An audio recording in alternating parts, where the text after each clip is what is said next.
Jesus' power over death. 9, 18-26. While he was saying these things to them, behold, there came a synagogue official, and bowed down before him, saying, My daughter has just died, but come and lay your hand on her, and she will live. And Jesus rose and began to follow him, and so did his disciples.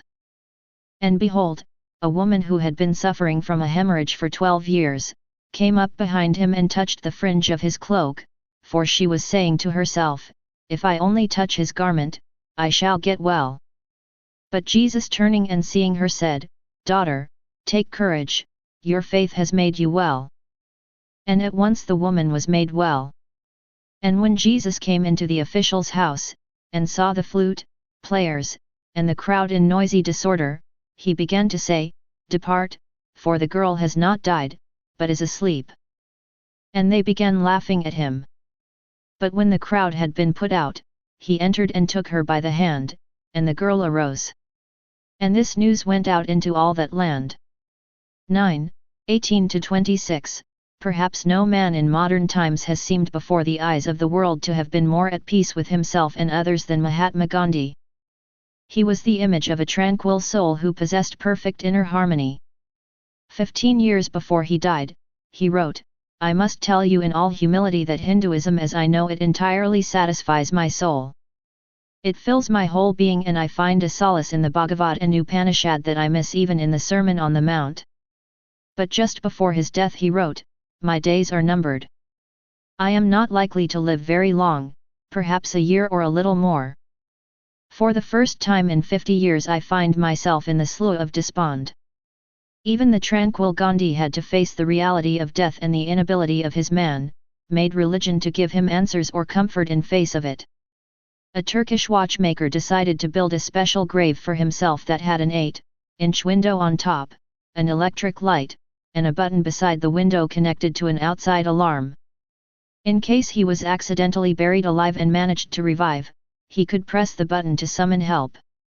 He instructed his friends to leave the light burning for 7 days after his death and to turn it off only if they were sure he was actually dead. Cemeteries have been a companion of man throughout history, a constant reminder that he is mortal. And as the Earth's population grows, grave space is becoming extremely scarce in some places, and more people are turning to cremation. We live in a dying world, where before all of us looms the inevitability of death. We are deteriorating human beings in a deteriorating world that is marked by tragedy, sorrow, pain, and death. Since the fall, there has been a curse on the earth, and that curse has sent the earth and all of its inhabitants careening and spiraling into disasters, tears, sickness, and the grave. Most of us could recite a long list of those we know who have recently suffered painful illness, serious accident, loss of a loved one, breakup of a family, or some other tragedy. Children have lost a mother, parents have lost a child or are watching him daily grow weaker from a debilitating disease. Many people suffer continual pain for which even the strongest medicine has lost its effectiveness. Others face long months and years of rehabilitation as they seek to adjust their lives to the loss of limb, sight, hearing, or motor function. When Mary came out to meet Jesus as he was approaching Bethany after the death of Lazarus, John reports that when he saw her weeping, and the Jews who came with her, also weeping, he was deeply moved in spirit, and was troubled. Jesus himself wept, and, again being deeply moved within, came to the tomb. John 11, 33-38. Not only was the Lord touched by the grief of Mary, Martha, and her friends, but in the infinity of his mind he could also stretch his thinking back throughout all the eons of human history and perceive the immeasurable pain that sin brought to man. As a sympathizer beyond anything we could imagine, Jesus was deeply grieved, because he could see clearly and completely the pain and power of sin. Sin was not God's purpose for man. All things in the world were created for the good and blessing of man, but sin corrupted that goodness and blessing and brought a curse in its stead. In God's time sin will one day have run its course and be forever destroyed. Behold, the tabernacle of God is among men, and he shall dwell among them, and they shall be his people, and God himself shall be among them, and he shall wipe away every tear from their eyes, and there shall no longer be any death, there shall no longer be any mourning, or crying, or pain, the first things have passed away. Rev. 21, 3-4. The Old Testament prophets predicted that the Messiah would have power to bring back wholeness to life. Isa. 30, 26, 35, 5-6, 53, 5, Mal. 4, 2, etc. And when Jesus came into the world, he demonstrated that power. Though the final fulfillment of the prophecies regarding his power would be in the future, Jesus fully proved his ability to fulfill them during his ministry in Palestine, where he virtually banished disease, changed water into wine, multiplied food, calmed storms, cast out demons, forgave sins, and raised the dead. He gave a sampling of the great and glorious future kingdom in which there would no longer be need for healing or food or calming of storms or raising from the dead. When John the Baptist was facing imminent death in Herod's prison and sent his disciples to ask Jesus if he were truly the Messiah, Jesus told them, "Go and report to John what you hear and see, the blind receive sight and the lame walk, the lepers are cleansed and the deaf hear, and the dead are raised up." Matt. 11, 4-5. Jesus' miracles were the verification of his divine might, which he would reveal someday to reverse the curse and to restore righteousness, harmony, and peace in all of his creation. Already the people had brought to him many who were demon-possessed, and he cast out the spirits with a word, and healed all who were ill, in order that what was spoken through Isaiah the prophet might be fulfilled, saying, "He himself took our infirmities, and carried away our diseases." Matt. 8, 16-17, cf. Isa. 53, 4. Just as the Father raises the dead and gives them life, Jesus said, even so the Son also gives life to whom he wishes. John 5, 21.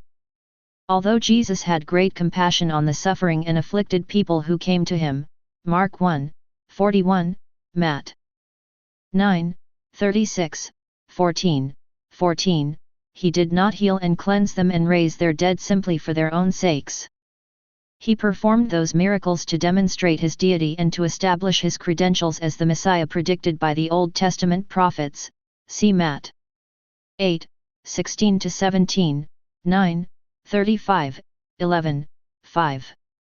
In 9, 18-26, Matthew gives the first miracle in his third set of 3 miracles, c. 8, 1-22 and 8, 23-9, 17, a miracle that was actually a double miracle, a miracle within a miracle.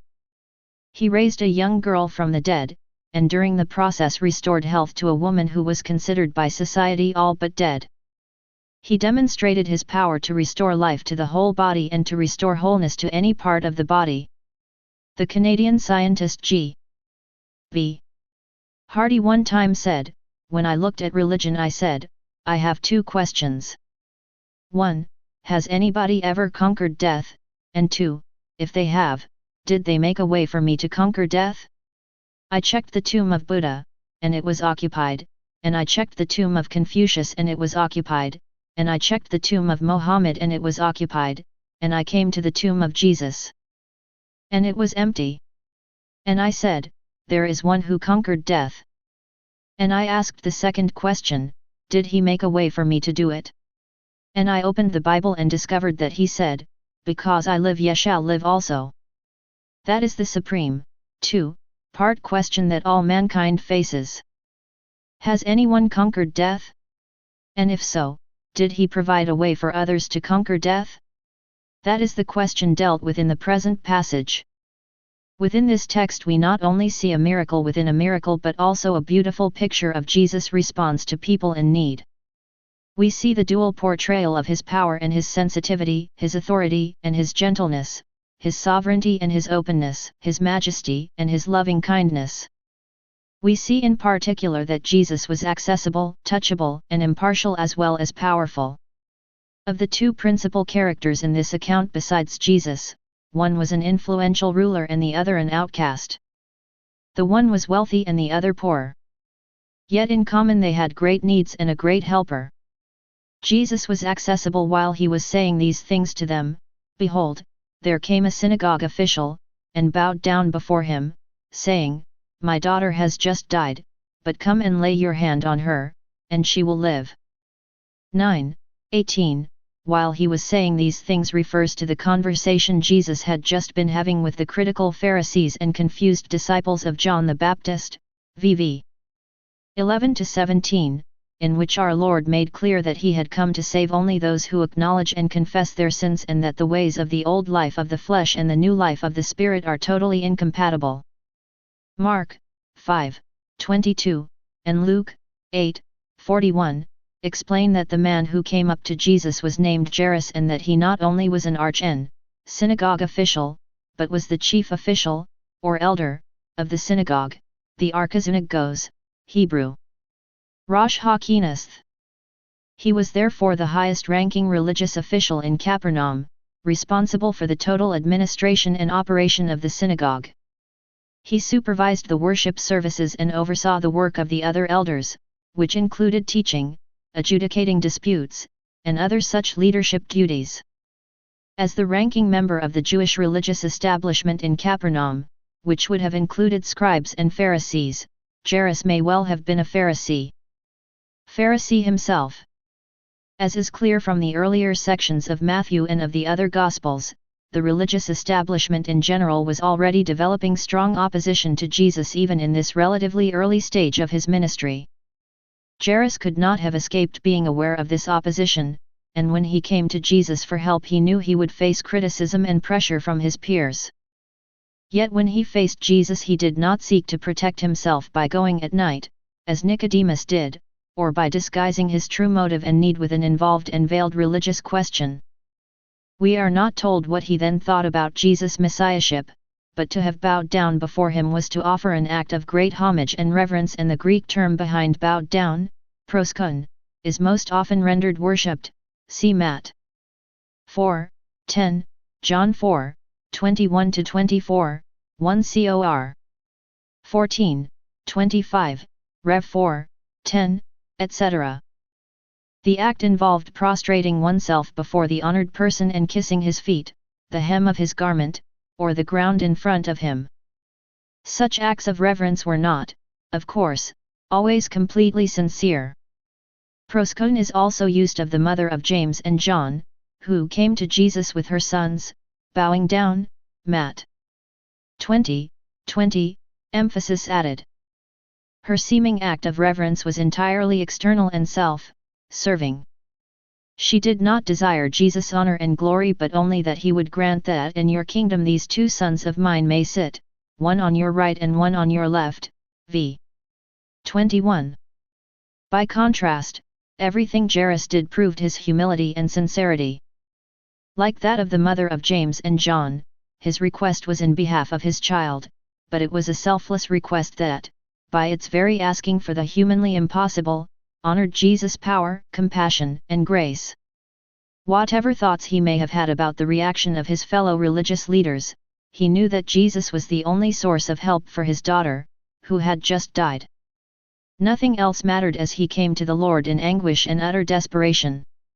From the more detailed accounts of Mark and Luke we learn that when Jairus first came to Jesus, his daughter was not yet dead but was at the point of death, Mark 5:23, cf. Luke 8:42.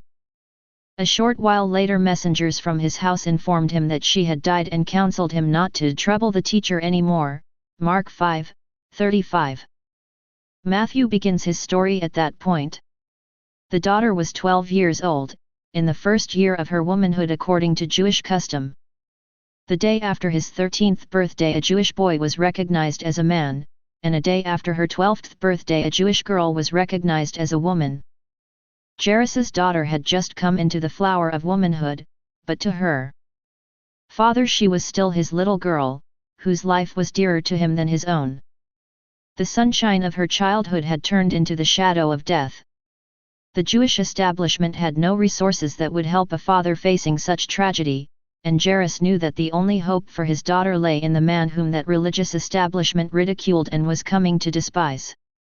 God obviously had already been working in the father's heart, because his request evidences absolute conviction that Jesus was able to do what was asked, "Come and lay your hand on her, and she will live." His faith was without reservation or a hint of doubt. He swallowed his pride and his fear. He did not care what his neighbors, his family, or even his fellow religionists thought. Nothing would keep him from seeking Jesus' help. So the first thing that brought Jairus to Jesus was deep need. Often some great tragedy drives a person to Christ. The person who feels no needs in his life has no hunger for God.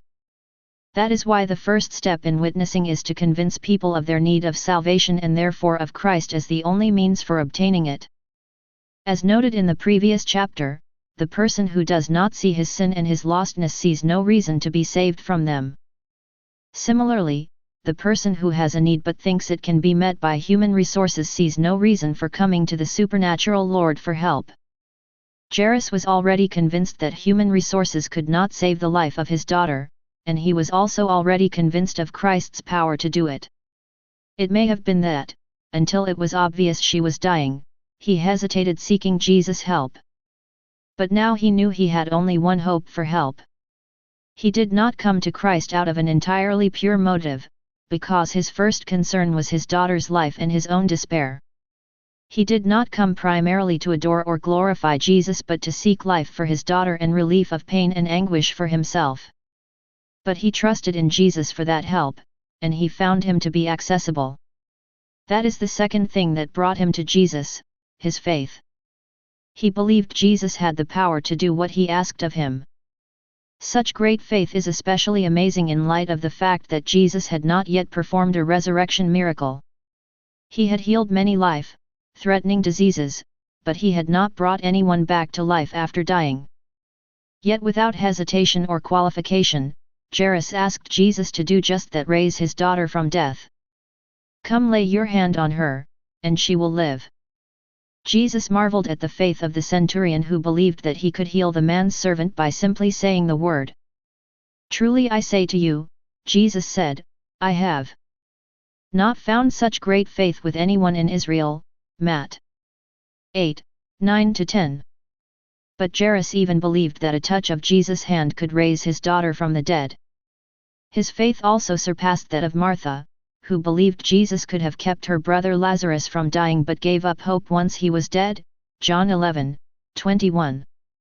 Even when Jesus said, "Your brother shall rise again," she thought the promise could only be fulfilled in the resurrection on the last day. VV 23-24.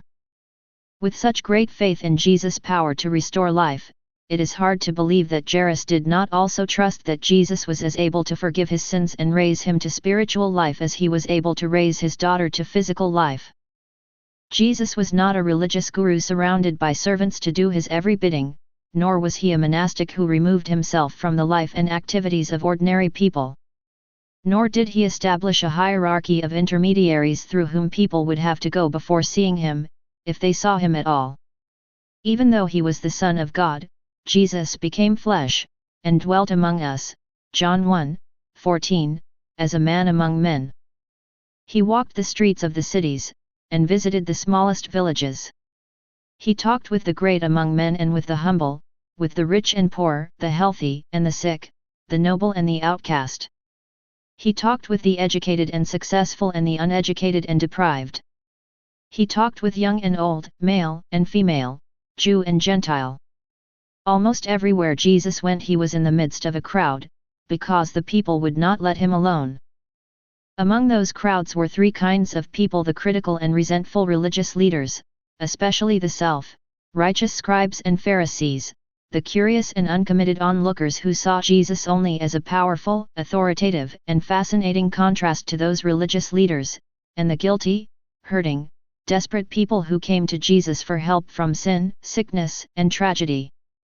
These people asked Jesus their deepest questions and brought to him their profoundest needs, because he listened, cared, and acted in their behalf. The Creator of the universe, the Master of the world, the King of kings and Lord of lords was not too busy to stoop in mercy to serve his creatures. Jesus was available and Jesus rose and began to follow him, and so did his disciples. 9:19. Jesus responded to Jairus by being available as well as accessible. Jesus could just as well have sent the power to raise the girl from where he was, but in a demonstration of self-giving love and compassion he rose and began to follow the grieving father to where his daughter now lay dead. Jesus was willing to be interrupted and to go out of his way to serve others in his Father's name. There were doubtlessly many other sick and hurting people where Jesus was, but the need of the moment demanded that he go with Jairus. In somewhat similar fashion, in the midst of a highly fruitful ministry in Samaria, the Lord sent an angel to Philip saying, "Arise, and go south to the road that descends from Jerusalem to Gaza." Acts 8:26. As soon as Philip arrived there, he met an Ethiopian eunuch, a court official of Candace, queen of the Ethiopians, who was in charge of all her treasure, and he had come to Jerusalem to worship. V. 27. When the Holy Spirit told Philip to join the Ethiopian, Philip found an eager inquirer about God and proceeded to lead the man to faith in Jesus Christ. VV 35-37. As soon as the new believer was baptized, the Spirit of the Lord snatched Philip away, and Philip found himself at Azotus many miles away. W 39-40. God not only is sensitive to the needs of the multitude but to the cry of an individual. He sometimes leads his servants, as he often led his own son, to temporarily put a seemingly larger ministry aside in order to concentrate on one person. The Lord makes certain his promise that the one who comes to me I will certainly not cast out. John 6:37. Joining Jesus in the short trip to Jairus' house were his disciples, along with a great multitude. Mark 5:24. Jesus was touchable and impartial, and behold, a woman who had been suffering from a hemorrhage for 12 years, came up behind him and touched the fringe of his cloak, for she was saying to herself, "If I only touch his garment, I shall get well." But Jesus, turning and seeing her, said, "Daughter, take courage, your faith has made you well." And at once the woman was made well. 9:20-22. The multitude that followed Jesus and the disciples was pressing in on him. Mark 5:2-4b, and in the crowd was a woman who had been suffering from a hemorrhage for 12 years. As Jesus was on his way to minister to a single desperate person among a large number of needy persons, his attention was called to still another single individual, one whom a less sensitive person might never have noticed. Again, an interruption became an opportunity. Like Jairus, this woman knew that only Jesus could help her. And just as Jairus' daughter had known 12 years of life and laughter with her family, this woman had known 12 years of misery and ostracism from her family. The girl had known 12 years of sunshine and happiness, while the woman had known 12 years of shadow and tears. The woman's hemorrhage, perhaps caused by a tumor or other disease of the uterus, caused her to be ceremonially unclean according to Old Testament law because she continually bled. She could not even be temporarily cleansed and was therefore continually unclean. Mark, not seeking to protect the medical profession, tells us that she had endured much at the hands of many physicians, and had spent all that she had and was not helped at all, but rather had grown worse. Mark 5:26. The physician Luke, perhaps concerned about the reputation of his profession, says that this particular case was humanly incurable, that she could not be healed by anyone. Luke 8:43. The stigma and humiliation of such a hemorrhage were perhaps second only to those of leprosy. Such affliction was not uncommon, and the Jewish Talmud prescribed 11 different cures for it. Among the remedies, most of them superstitious, was that of carrying the ashes of an ostrich egg in a linen bag in the summer and in a cotton bag in the winter. Another involved carrying around a barley corn kernel that had been found in the dung of a white female donkey. The Mosaic law specified that a woman who suffered from such a discharge of her blood many days, not at the period of her menstrual impurity, or if she has a discharge beyond that period, all the days of her impure discharge, shall continue as though in her menstrual impurity, she is unclean. Any bed on which she lies all the days of her discharge shall be to her like her bed at menstruation, and everything on which she sits shall be unclean, like her uncleanness at that time. Likewise, whoever touches them shall be unclean and shall wash his clothes and bathe in water and be unclean until evening. Leph. 15:25-27. After 7 days without any bleeding, a woman was considered ceremonially clean and could then offer the prescribed sacrifices, VV 28-29. But the woman who approached Jesus at Capernaum had had no remission of bleeding for 12 years and was therefore perpetually in a state of ceremonial uncleanness. Her condition caused her to be excluded from the synagogue and temple, because she would contaminate anyone and everything she touched and render them unable to participate in worship. Even her associations with her own family, including her husband if she was married, had to be carried on from a distance.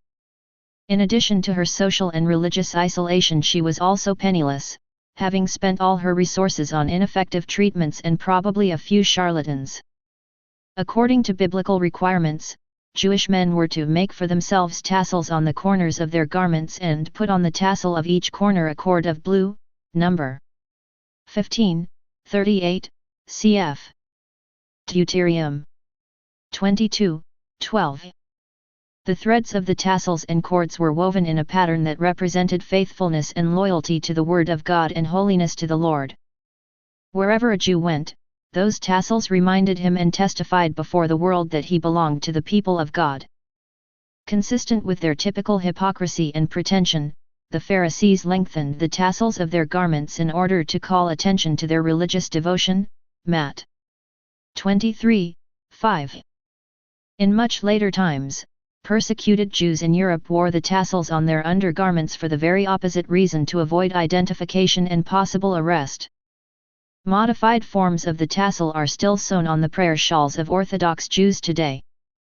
It was probably such a tassel that the woman with the hemorrhage took hold of. Having nowhere else to turn, she came up behind Jesus and touched the fringe of his cloak. The phrase "she was saying to herself" is more precisely rendered, "she kept saying to herself," which conveys the idea of repetition.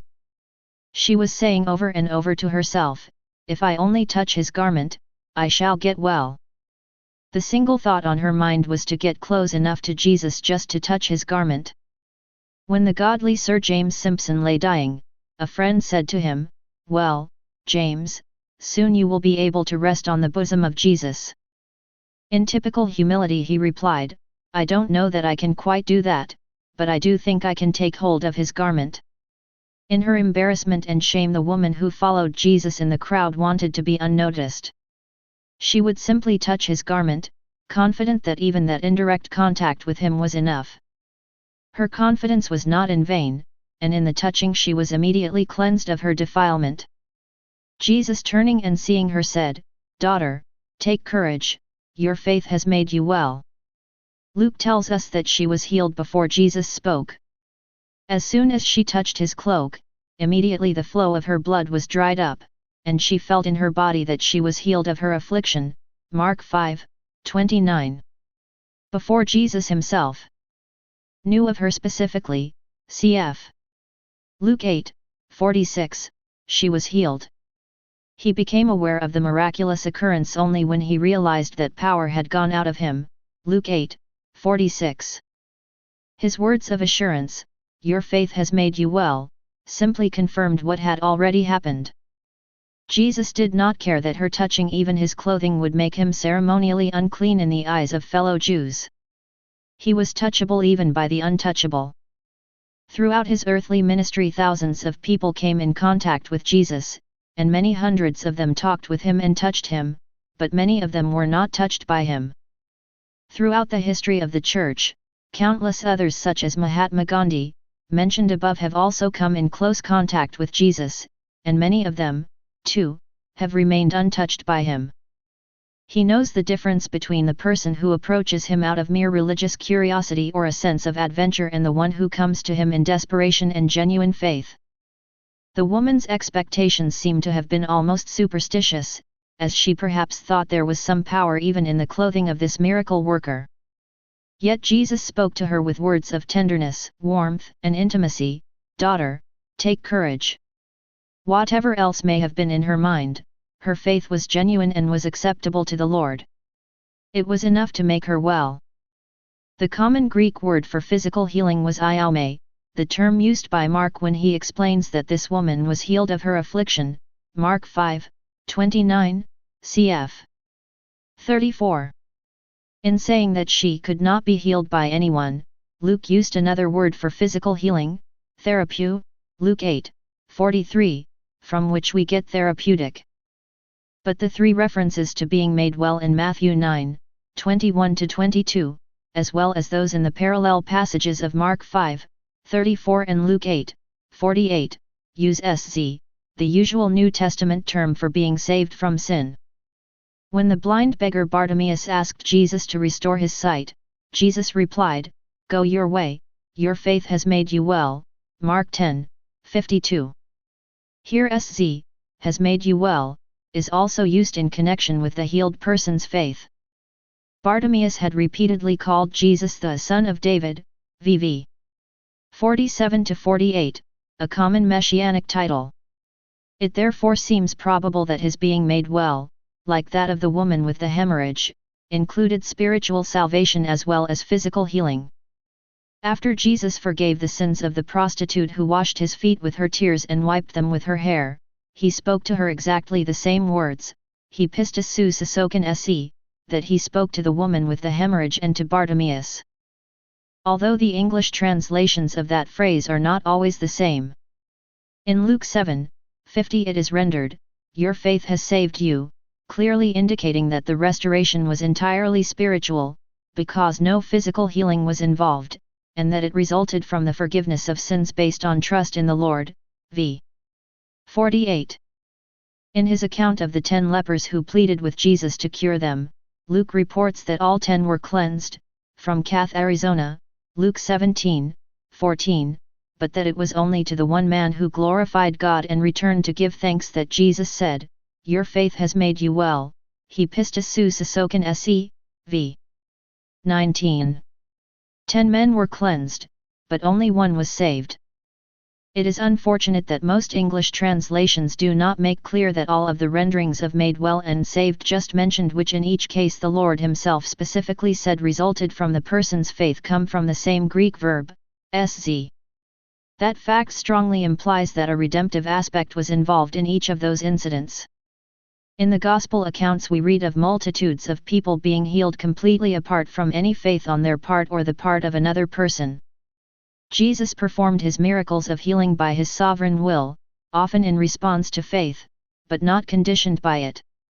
The centurion's servant was healed without having any contact with Jesus and perhaps even without being aware that he might be healed.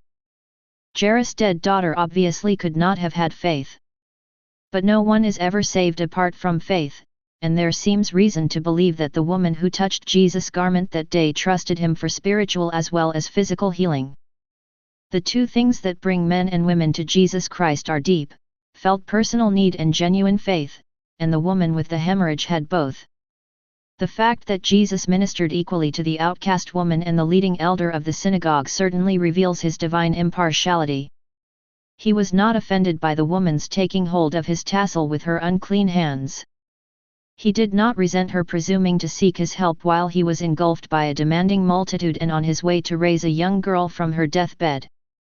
No person in need ever interfered with Jesus' ministry, because the Son of Man did not come to be served, but to serve, and to give his life a ransom for many, Matt. 20:28. And as he had just declared to the self-righteous Pharisees, he did not come to call the righteous, but sinners, Matt. 9:13. He came to seek and save sinners who knew they were sinners, and such persons have always been more likely to be the poor and insignificant of the world. For consider your calling, brethren, Paul reminds the Corinthian believers, that there were not many wise according to the flesh, not many mighty, not many noble, but God has chosen the foolish things of the world to shame the wise, and God has chosen the weak things of the world to shame the things which are strong, and the base things of the world and the despised, God has chosen, the things that are not, that he might nullify the things that are. 1 Cor. 1:26-28. In their book Fearfully and Wonderfully Made, Paul Brand and Phil Yancey quote from the novelist Frederick Buechner, who wrote, "Who could have predicted that God would choose not Esau, the honest and reliable, but Jacob the trickster and heel, that he would put the finger on Noah, who hit the bottle, or on Moses, who was trying to beat the rap in Midian for braining a man in Egypt, and if it weren't for the honor of the thing, he'd just as soon let Aaron go back and face the music, or the prophets, who were a ragged lot, mad as hatters most of them.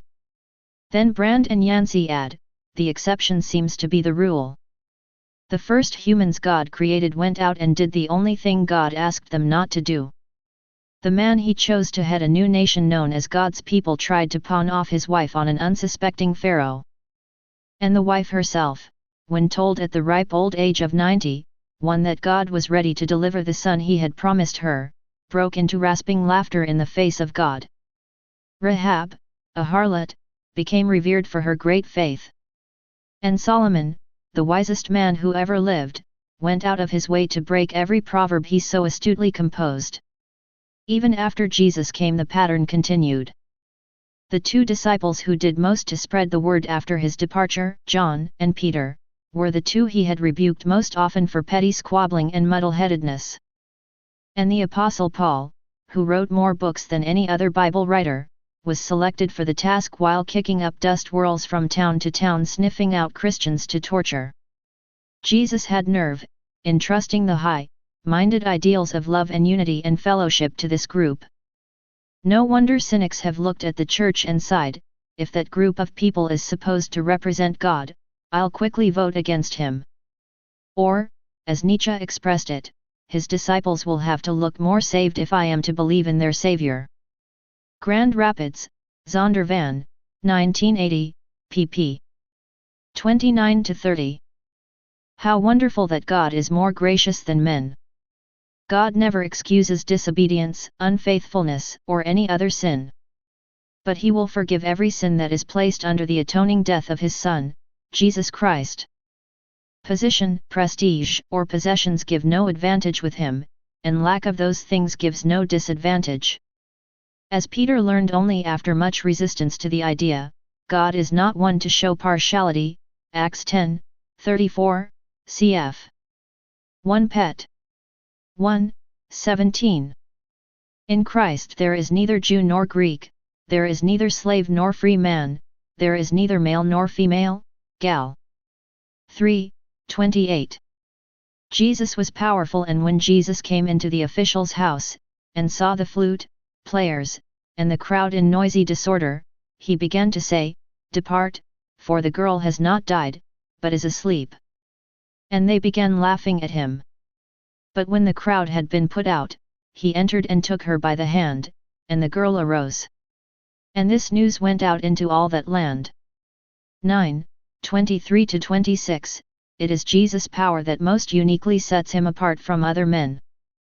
We can be accessible, available, touchable, and impartial, reflecting to some extent those qualities that he perfectly exemplified. But only he has power to heal leprosy, restore sight, overpower demons, forgive sins, and raise the dead. After the interlude involving the woman with a hemorrhage, Jesus continued on his way and came to the official's house, where the young daughter of Jairus lay dead.